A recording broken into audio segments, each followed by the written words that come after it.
This is the Dollemore Daily, and I'm Jesse Dollemore. So we know, I think we've established by now in an empirical manner, that Republicans are hypocrites. Liars, sinister, craven political operators, hypocrites, all of the things, projection artists. And it's no more clear than what we're witnessing right now related to Donald Trump's bond, his bail being set after he's going to be arrested, apparently Thursday, for $200,000. I have here the bond order, which comes along with it, restrictions on what he can say and what his behaviors can be while on bail.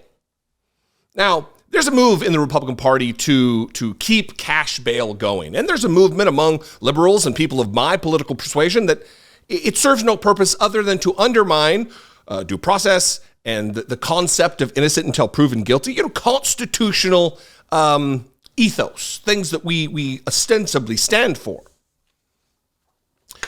And Republicans they act like that's not a punishment. It's just a good order. It's just the normal course of order, things that we should be done until it's Donald Trump.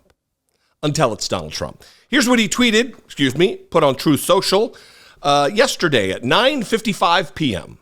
The failed district attorney of Fulton County, Atlanta, Fani Willis, insisted on a $200,000 bond from me.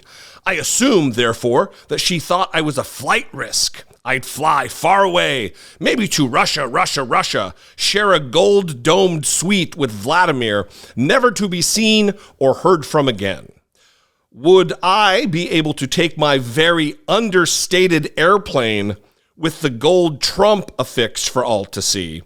Probably not. I'd be much better off flying commercial. I'm sure no one would recognize me. Real normal stuff here, everybody.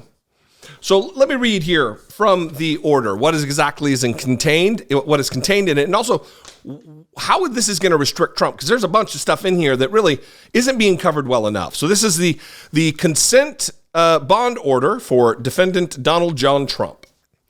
Grants and orders. This court grants and orders the bond set in this matter as follows. Count one, well, you can just see it's the main bond amount is $80,000. That's for the RICO charge. All the others carry a $10,000 charge. But here we will get into exactly the restrictions that are set, the items related to his behavior, because now he's a criminal defendant. He has been charged.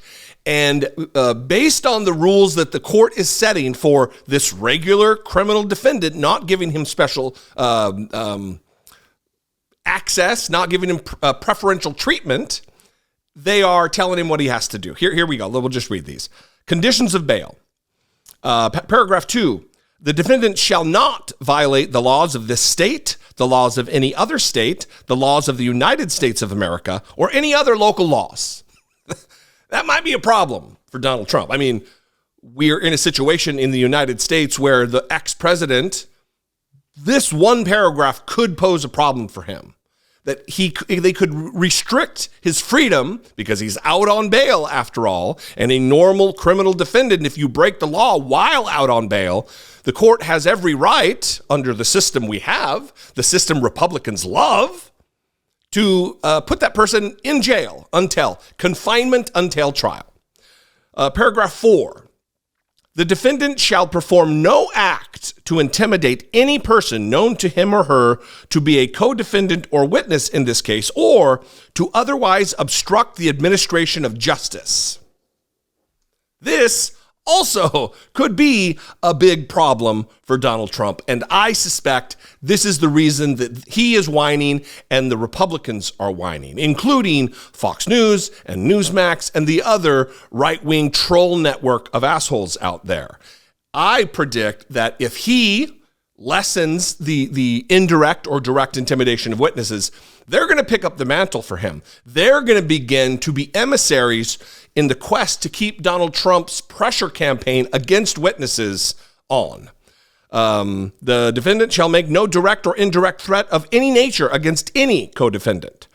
The defendant shall make no direct or indirect threat of any nature against any witness, including but not limited to the individuals designated in the indictment as an unindicted co-conspirators, individual 1 through individual 30.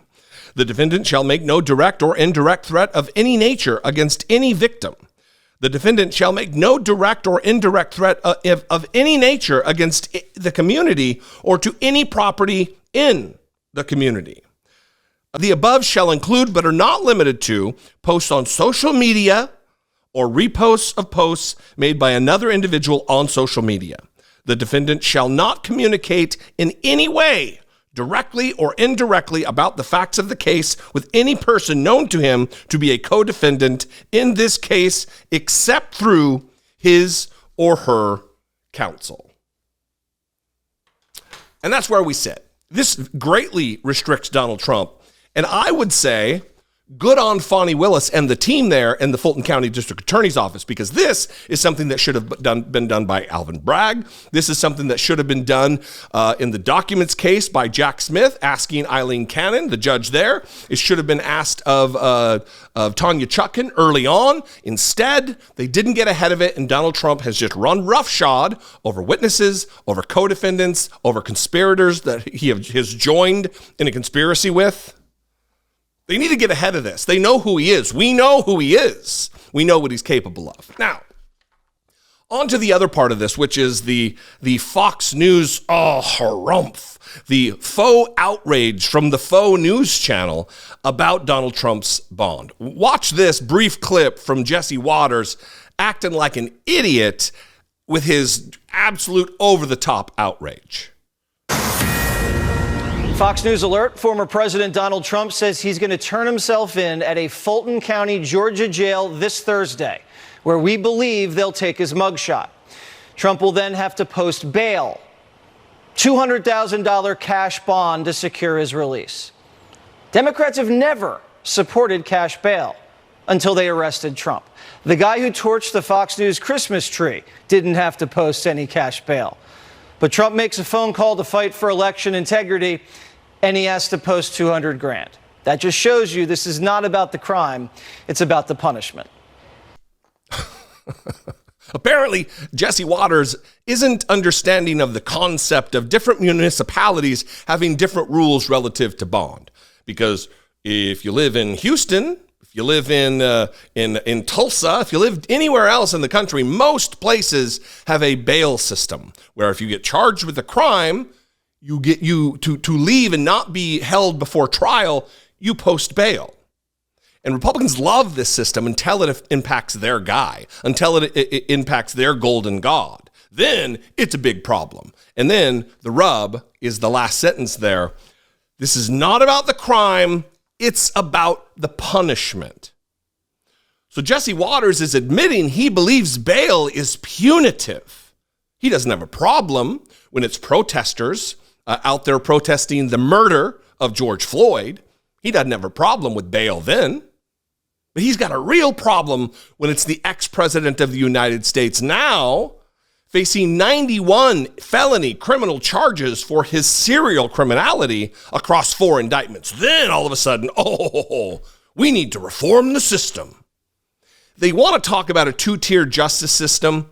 This is what we're talking about. They are promoting a 2-tier justice system. Bail for people protesting, no problem. Bail for Donald Trump, a rich man who can absolutely afford it? We can't have that. Because it is punitive when you can't afford it. It isn't punitive when it's $200,000 for a billionaire. What do you think? I'd love to know. You can call, leave me a brief voicemail, 714-576-4054. Of course, you can email me, daily@dollemore.com.